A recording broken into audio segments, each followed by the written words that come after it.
Aydana düşkün nurla küper,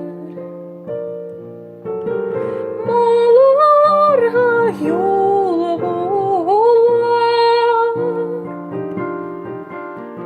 Şu küperden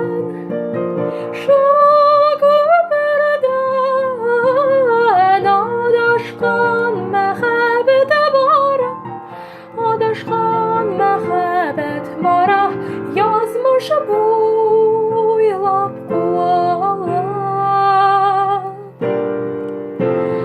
Karlı yağmur yüksep yalay,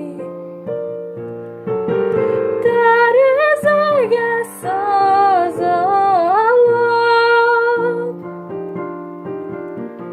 Yağmur tügel, yağmur tügel, adashgan mehabete yalay, adashgan mehabet yalay, tayılıp kana sulağa.